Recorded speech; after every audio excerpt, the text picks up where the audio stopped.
Hi, welcome back. I'm Dr. Bala. Today we're going to discuss about back pain during pregnancy. Please share this with people who are pregnant. Pregnancy and back pain go hand in hand together.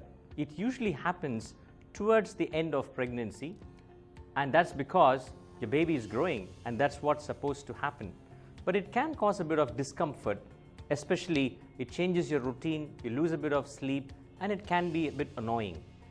If you look at how many people develop back pain during pregnancy, it's as high as about 50 to 70%. So you're not alone.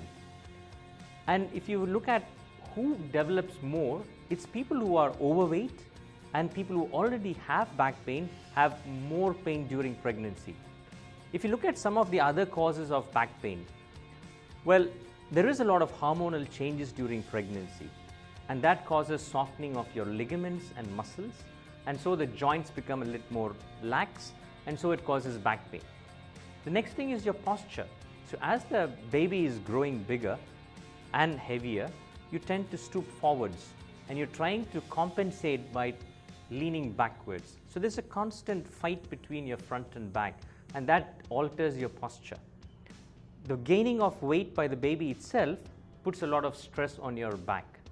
And also the emotional stress causes a lot of hormonal changes during pregnancy, and all of these added together can increase your back pain. Now, we're going to find ways of how we can prevent back pain and how to manage it. Well, you cannot completely get rid of back pain. You are going to have it as the pregnancy progresses, but there are alternative ways like exercise to strengthen your back muscles. By doing that, you become more stronger. Avoid bending down, squat to pick up things. Avoid using high heels during pregnancy.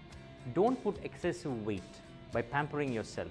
Sleep well and try to avoid sleeping directly on your back, and try to sleep more on your left hand side with a pillow in between.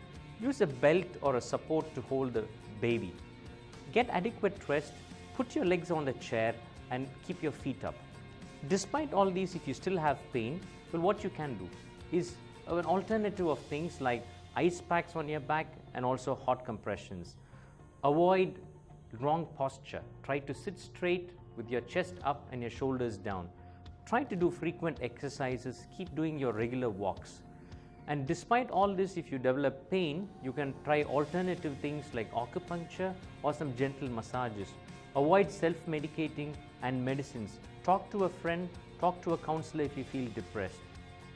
Well, when do you think back pain can be very serious? Well, if you find that the pain is very acute, very severe, pain is going down both your legs, you're not able to pass urine or toilet, then you need to think about seeing a specialist. Back pain is not a reason to avoid pregnancy, and many people who have back pain are afraid to get pregnant, and you don't have to. Back pain will invariably get better within a few weeks to few months after delivery of the baby. If even after that you still have back pain, then you can probably see a specialist. Well, I hope this information was useful to you today, and until we see again, goodbye.